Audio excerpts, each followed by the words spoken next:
ज्या आईने उपाशी राहून मुलाला वाढवलं, ज्या वडिलांनी स्वप्न बाजूला ठेवून मुलाचं आयुष्य घडवलं, तोच मुलगा एक दिवस म्हणतो, "हे घर माझं आहे, तुम्ही दोघं बाहेर जा." त्या क्षणी आई-वडिलांचं काळीज तुटतं. पण खरी शिक्षा त्याला नंतर मिळते. ही गोष्ट आहे अहंकाराची, पश्चात्तापाची आणि आई-वडिलांच्या न बोलत्या वाहणाऱ्या अश्रूंची. रमेश एक सामान्य घरात जन्मलेला मुलगा. लहानपणी त्याच्याकडे नवीन कपडे नव्हते, महाग खेळणी नव्हती. पण एक गोष्ट भरपूर होती, आई-वडिलांचे प्रेम. आई सकाळी 4 वाजता उठायची, चुलीवर भाकरी, डब्यात भाजी आणि रमेश झोपेत असतानाच त्याच्या कपाळावर हात फिरवायची.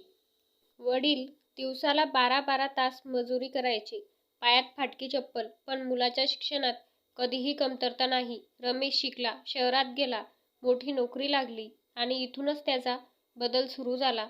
शहरात रमेशला नवं आयुष्य मिळालं, नवे मित्र, नवी भाषा, नव्या सवयी. गावाकडचे आई वडील आता त्याला जुने वाटू लागले. आई फोन करते, "बाळा जेवण केलंस का?" रमेश वैतागून म्हणतो, "आई मी मीटिंगमध्ये आहे." दरवेळी फोन नको करू, फोन ठेवतो. आई मात्र देवापुढे दिवा लावते, "माझा मुलगा सुखात राहू दे." एक दिवस वडील आजारी पडतात, गावात इलाज नाही. शेवटी रमेशकडे शहरात येतात. आई वडील साधे कपडे, हातात छोटीशी पिशवी, रमेशच्या फ्लॅटमध्ये पाऊल ठेवतात. पण रमेशच्या चेहऱ्यावर आनंद नाही तर लाज असते. हे लोक इथे कसे दिसतात असं त्याला वाटतं. शेजाऱ्यांसमोर तो आई वडिलांशी नीट बोलत नाही.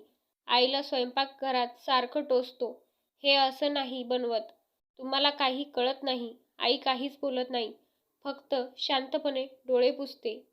रमेशच्या आयुष्यात पैसा वाढतो, पद वाढतं, पण संवेदना कमी होत जाते. आई वडील त्याला ओझं वाटू लागतात. मित्रांसमोर तो म्हणतो, "गावाकडचे लोक आहेत, जमत नाही त्यांना." ते शब्द आई वडिलांच्या कानावर येतात. त्या रात्री आई झोपत नाही. वडील शांतपणे छताकडे बघत राहतात. त्यांना फक्त एकच प्रश्न सतावतो, आपण कुठे कमी पडलो? रमेशचा अहंकार दिवसेंदिवस वाढत चालला होता. घरात आई वडील असले तरी त्याला वाटायचं, आपली जागा कोणी व्यापली आहे. आई सकाळी लवकर उठून रमेशसाठी डब्बा तयार करायची. जुनी सवय. मुलगा मोठा झाला, पण आईचं मन अजूनही त्यालाच लहान समजायचं. "हे घे बाळा, आज तुझी आवडती भाजी केली आहे." रमेशने डब्याकडे पाहिलं नाही. आई किती वेळा सांगितलं आहे, मला बाहेरचं जेवण सवयीचं आहे. हे सगळं नको करू. आईच्या हातातून डब्बा खाली पडतो. भाजी जमिनीवर सांडते, पण आई काही बोलत नाही. ती खाली बसून भाजी गोळा करते, जसं काही घडलंच नाही. एक दिवस रमेशचे मित्र घरी येतात. मोठं हसणं, मोठ्या गप्पा. वडील पाणी घेऊन येतात. "बस बेटा, पाणी घ्या." रमेश चिडतो, "बाबा तुम्ही का मध्येच येता? मित्रांसमोर तमाशा करू नका." तो आवाज इतका मोठा असतो की सगळे मित्र शांत होतात. वडील काहीच बोलत नाहीत. हातातला ग्लास थरथरतो. ते हळूच आतून निघून जातात. त्या रात्री वडील आईला म्हणतात, "आपण रमेशसाठी खूप जास्त केलं का?"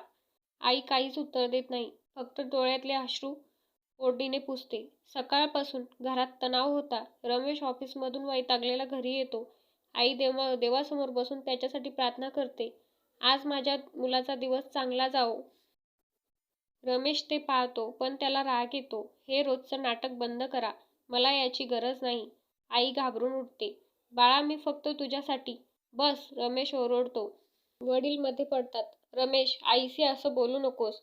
आणि तेवढ्यात रमेशचा संयम तुटतो. "हे घर माझ्या पैशावर आहे." रमेश किंचाळतो, "मी कमवतो, मी सांभाळतो. तुम्ही दोघं माझ्या आयुष्यात ओझं आहात." आईचे पाय थरथरतात. वडिलांच्या छातीत कळ येते, "आजपासून तुम्ही इथे राहणार नाहीत." क्षणभर घरात पूर्ण शांतता. फक्त भिंतीवरच्या घड्याळाचा आवाज. आईच्या डोळ्यातून अश्रू गळतात. "रमेश आम्ही कुठे जाऊ?" रमेश थंड आवाजात म्हणतो, "मला माहीत नाही, पण इथून जा." आई कपाट उघडते. एक जुनी साडी, वडिलांचे औषध, ती पिशवीत ठेवते. वडील घरभर नजर फिरवतात. हाच तो घर ज्यासाठी त्यांनी आपलं आयुष्य झिजवलं. दाराजवळ येऊन आई थांबते. "देव तुझं भलं करो बाळा." ते शब्द रमेशच्या कानावर पडतात, पण त्याचं मन दगड झालेलं असतं. दार बंद होतं. आई वडील पायऱ्यांवर बसतात. बाहेर पाऊस पडत असतो. आई म्हणते, "आपण कुठं चुकलो?" वडील शांतपणे उत्तर देतात, "आपण चुकलो नाही, वेळ चुकली." दूर कुठेतरी रमेश टीव्ही चालू करतो. त्याला वाटतं, आता सगळं ठीक झालं. पण खरं आयुष्याचं वादळ आता सुरू होणार होतं. ज्या रात्री रमेश शांत झोपतो त्याच रात्री नशीब त्याच्यासाठी एक धडा लिहित असतं. त्याच रात्री रमेश पहिल्यांदाच घरात एकटाच होता. घर मोठं होतं पण मनात पोकळी होती. टीव्ही चालू केला होता पण आवाज कानात जात नव्हता. दाराबाहेर आईवडिलांची पावलं अजूनही त्याच्या कानात घुमत होती. पण अहंकाराला त्याला स्वस्थ बसू देत नव्हता. मी काहीच चुकीचं केलं नाही, तो स्वतःला समजावत होता. रात्री उशिरा रमेश झोपतो आणि अचानक एक स्वप्न सुरू होतं. तो स्वतःला लहान रमेश म्हणून पाहतो. पायात चप्पल नाही, शाळेची पिशवी फाटकी. तो रडतोय तेवढ्यात आई येते. ती स्वतः उपाशी असते पण त्याला भाकर देते. बाळा, आधी तू खा. दूर वडील असतात. रात्रीच्या अंधारात ते विटा उचलतायत. घामानं अंग भिजलेलं, पण चेहऱ्यावर समाधान. आता रमेश मोठा आहे, पण आई वडील खूप थकलेले. रस्त्याच्या कडेला ते बसलेले असतात. आईच्या डोक्यावर भिजलेली ओढणी. वडील छातीत धरून श्वास घेतायत. आई आजूबाजूला पाहून म्हणते, आपला मुलगा कुठे आहे? तेवढ्यात वडील जमिनीवर कोसळतात. आई किंचाळते, रमेश. झोप तुटते. रमेश घामाघूम होऊन उठतो. छाती जोरात धडधडते. तो पाणी पितो. खिडकीतून बाहेर पाहतो. रात्र अजूनही काळोखीच. फक्त स्वप्न होतं. तो स्वतःला म्हणतो. पण मनातली भीती काही केल्या जात नाही. तेवढ्यात फोन वाजतो. अनोळखी नंबर. रमेश फोन उचलतो. हॅलो. समोरून आवाज येतो. तुम्ही रमेश बोलताय का? हो. तुमच्या वडिलांना तीव्र हार्ट अटॅक आला आहे. सध्या सिव्हिल हॉस्पिटलमध्ये आहेत. क्षणभर रमेशच्या हातातून फोन खाली पडतो. डोकं गरगरायला लागतं. स्वप्न आणि वास्तव दोन्ही एकसारखं. गाडी चालवताना हात थरथरत असतात. डोक्यात फक्त एकच विचार. मी त्यांना बाहेर काढलं. हॉस्पिटलच्या दारात तो थांबतो. आतून आईचा रडण्याचा आवाज येतो. वडील बेडवर पडलेले, ऑक्सिजन लावलेला. आई एका कोपऱ्यात बसलेली, डोळे लाल, हातात देवाची माळ. रमेश हळूच जवळ जातो. आई. आई त्याच्याकडे पाहते. क्षणभर तिच्या डोळ्यात राग नाही, दुःख नाही, फक्त भीती. बाळा, तुझे बाबा वाचतील ना? रमेशचं तोंड उघडत नाही. तो पहिल्यांदाच स्वतःला खूप छोटं आणि दोषी वाटतं. डॉक्टर बाहेर येतात. आम्ही प्रयत्न करतोय पण पुढचे काही तास खूप महत्त्वाचे आहेत. ते शब्द रमेशच्या काळजात घुसतात. तो भिंतीला टेकून हळूच खाली बसतो. डोळ्यातून पहिल्यांदाच खरे अश्रू येतात. आपण पैसे कमवले पण माणुसकी हरवली. देवासमोर रमेश हॉस्पिटलच्या छोट्या मंदिरात जातो. पहिल्यांदाच तो देवासमोर झुकतो. देवा, माझ्या बाबांना वाचव. मी चुकलोय, खूप चुकलोय. त्याच्या डोळ्यातून अश्रू ओघळत असतात. तो स्वतःशीच पुटपुटतो, जर बाबा वाचले तर मी पूर्ण बदलून जाईन. आत ऑपरेशन सुरू असतं. बाहेर आई हात जोडून बसलेली आणि रमेश, तो पहिल्यांदाच आई वडिलांशिवाय आपलं आयुष्य कल्पनाही करू शकत नाही.